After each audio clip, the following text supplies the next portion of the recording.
maybe you're a little cocky, a little full of yourself, and then what happens is you're not really paying attention because you start to project your high interest on the girl that you're dating. And then what happens is she starts to call you less, she starts to text you less. Maybe sometimes when you ask her to do something, she says, I'm not really sure, I'm kind of busy. She starts to take her time to get back to you, whereas before when you would text her, she'd respond to you right away. And so there's a balance, there's a middle road between, obviously, if you pursue too much and you try to force things along, you'll cause her to put you in the let's just be friend zone, or just simply ruin your chances altogether and not want anything to do with you. But the flip side is that you can pull back too much, and then when she starts chasing and pursuing, that you actually start to ignore her and not pay attention to the signs that she actually just wants to hang out, have fun, and hook up like always. So I see these mistakes happen sometimes, and I got an email here from a guy who he started pulling back, and the girl started chasing and pursuing, and then he didn't ask her to do anything. It's almost as if he was waiting for her to start asking him out on dates or something like that. And so I see guys doing this sometimes, and so I thought this would be a great email to go through, because it's a really critical error. Because I know, like, when I was learning this stuff, I really struggle with it. And if you've read my book, you know that the women, especially like the one relationship where I spent about 1.5 years really getting to master this, where the point where it really built my internal emotional muscle and emotional strength, it was a motherfucker doing it, because I didn't have a coach, I didn't have somebody to help me out with this stuff and tell me the exact way to show up, how often to call, how much to back off, how much to pursue. And it took me time to figure out the middle of the road. And so it's nice is that all that struggle that I went through enables me to look at emails like this and be able to pinpoint exactly where a guy is going wrong.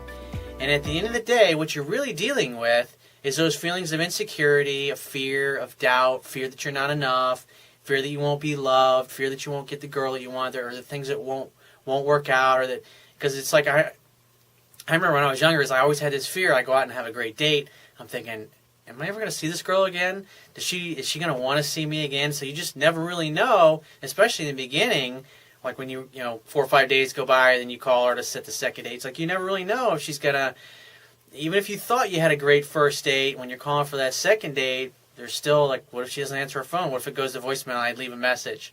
And then you end up getting her voicemail and you leave a message, and then you're just freaking out the whole afternoon going, oh my God, she hasn't called me back yet. What the hell? She doesn't like, and all of a sudden she calls you, whoo, I feel a lot better about myself. So I've got a quote here that I want to share with you. It's from the book of Proverbs. And it says, if you can't control your anger, you are as helpless as a city without walls, waiting to be attacked.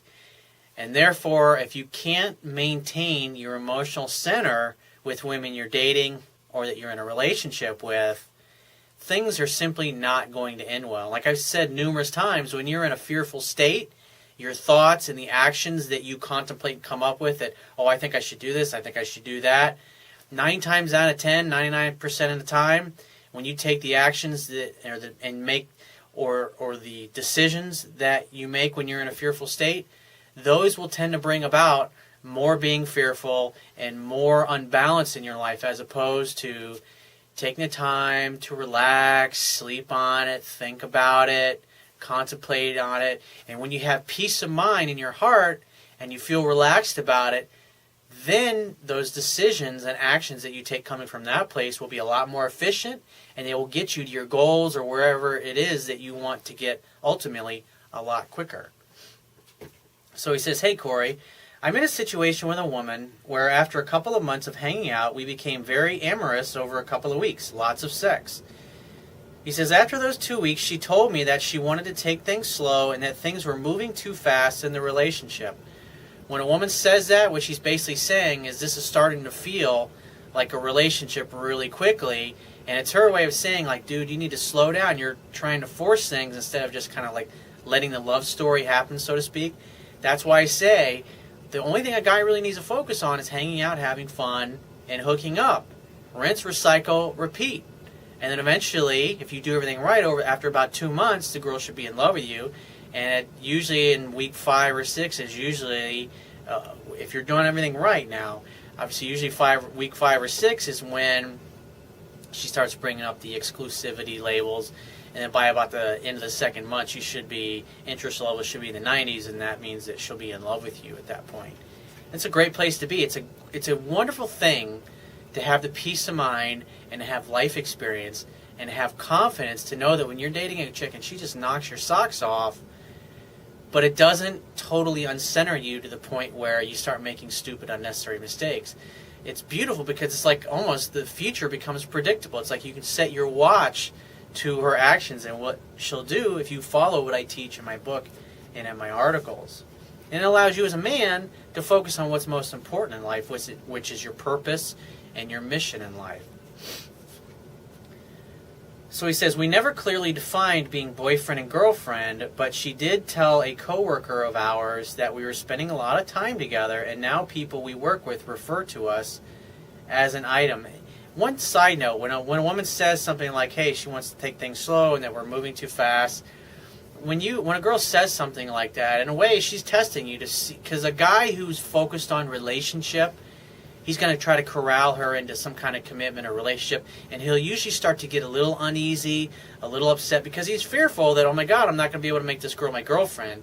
And then he starts to chase and pursue and try to force things, when all he really needs to do is just say, oh, it's like, let's not worry about it. It's like, I'm not looking for a relationship. I just want to, I agree with you 100%. I think we should take things slow, and let's have fun. Let's not complicate things. Let's just focus on having a great time together and just see where it goes.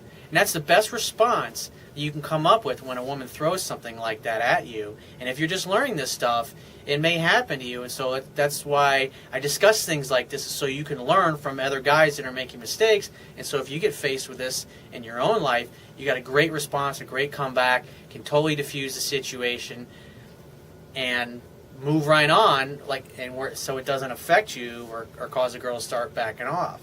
Because if she gets a hint that you're trying to force things, or that you're way more into her than she is into you at this point, then she's going to start backing up, because what happens is she becomes fearful that she's going to lose her freedom and that you're going to become kind of stalkerish or try to force her to be in a relationship when she's not really ready for that.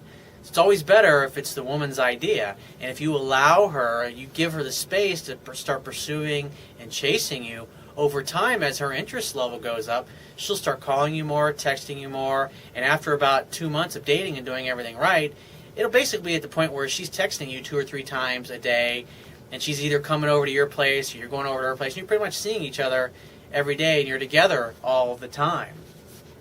It makes it pretty easy. They just pretty much vote themselves into your life as long as you keep focusing on hanging out, having fun, and hooking it up, keeping it really simple. He says, over the following couple of weeks, since the thing with the coworkers referring to them as an item, and her saying, hey, we're moving too fast, she told me she wanted to slow her roll, and I noticed things changing with her. So basically what happened was she mentioned this to you, and obviously you didn't handle it very well, because instead of her interest going up, her interest started going down. And so it's like you heard it, but you were unable to take actions and do and say the right things that communicated. You had to take or leave it kind of attitude, that you were just kind of like, hey, don't complicate things. Let's just have a great time together and see where it goes. And your response obviously caused her to continue to feel like it was moving into the relationship zone too fast, and that she would potentially lose her freedom. And when the other person senses that they're going to lose their freedom, you usually end up getting dumped or stuck in a let's just be friends zone. He says, the day after we talked, I sent her a text apologizing for not thanking her for having the conversation we did, and then I respected her decision. Well, that was a big fuck up. You don't need to do that.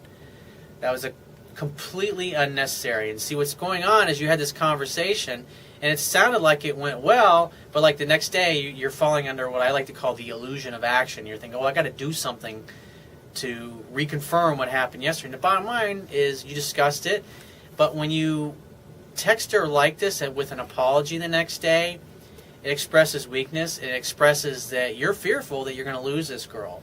And men who are successful with women, they don't worry about losing a girl, because at the end of the day, they know that it takes an effort from both people in the relationship, making an effort to make something work between two people. He says she responded by saying, I don't have Yeah, she responded by saying, I didn't have to say that I was sorry and that she felt bad. And here again, woman's just confirming that the apology was inappropriate. What did I just say a second ago? So he says, I didn't respond to that, and that weekend she sent me a text while I was working late saying that she missed me. He says, I am sure I made a mistake in not inviting her over that night. It doesn't have to be that night. When she says, hey, I miss you, he's like, hey, I miss you too. I'd love to see you. When are you free to get together? That's the right response in that moment. But instead, you kind of start like dancing in circles, or maybe you just ignored her on purpose. I don't know what was going on. And it's not a bad thing that you didn't respond. I mean, maybe you're out with your friends, and that would have been a good thing anyways, because then she'd be wondering what you're doing or what you're up to. And she's like, oh, if you call her the next day, she says, what were you up to? I was like, oh, I was out with a friend last night. What were you up to? It's like, I got your text, and it's really sweet to hear that you miss me, and I miss you too. I'd like to see you when you're free to get together. Make a definite date, then say, great, I'll see you then. I got to run, but I'm really looking forward to it. And then get off the phone. That's all you got to say. It's so simple. He says, I've noticed her becoming distant. What is confusing to me is that this past week she's been touching me more. And at first I responded to her distance by trying to engage her more, and I noticed her becoming more annoyed. See, you pursued, and you saw that your over-pursuit caused her to get annoyed with you, because in essence, you're acting like the woman. He says, I backed off immediately, and we only see each other at work lately, which amounts to once or twice a week. How come you're not making dates, dude? If you see her, hey, great to see you. What's happening? What's new? I mean, you had some missed opportunities there, dude. And then when you're free to get together, and then make a date. Like once, the fallback position is always once a week. You should ask her to do something, especially when she goes cold. But if you call a girl and she's real flaky, non-committal, not really into it, then wait 2 weeks and then text her and call her and see if you can make plans with her. He says, the last time we worked together, she said hi when I walked in and told me I looked handsome in my uniform. Again, she's trying to communicate. Her interest is going back up and she's noticing these things, but you're just brushing them off, and now you're trying to act all cool and ignore all these indicators of interest. The idea, it's like when you back off, it's like putting a cake in the oven. It just needs to bake a little bit longer. And when the timer goes off and the girl starts calling you or texting you or telling you they're handsome again or saying she misses you, it means I'm ready for you to create the next fun-filled romantic opportunity for sex to happen. And you didn't do that in this case, so it's another missed opportunity. So he said, back in the kitchen, she was a little touchy-feely with me, poking me in the belly and brushing up against me, and I gave her a little contact back. The next day she came into work to watch a hockey game, and did not make any attempt to approach me. I caught her looking at me, and when I did, she hurried up and looked away. Because now she's starting to think, oh, he doesn't like me anymore, or maybe he found somebody else, and so she doesn't want to look like a douchebag expressing interest when you're basically ignoring her. He says, that eye contact is the only contact we had that night, and that's the last time I saw her. From one day to the next, she became quite cold, and I don't know if she's testing me by seeing how I'll react to her cold shoulder through our next work experience, but I don't think the cold shoulder is a good thing. So what I'm wondering is how to view this, because she never told me she didn't want to see me again. At the end of the day, you're the man, and it's up to you to make a date happen. She put herself into your orbit, just like I say all the time.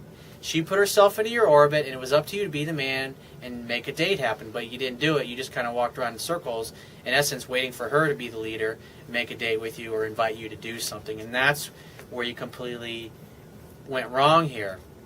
So if I were you, if you still haven't heard from this girl, I would call her and say, hey, I'd love to get together. When are you free to get together? I'd love to see you. I'd love to meet up for a drink. When are you free? And then make definite plans and then get off the phone.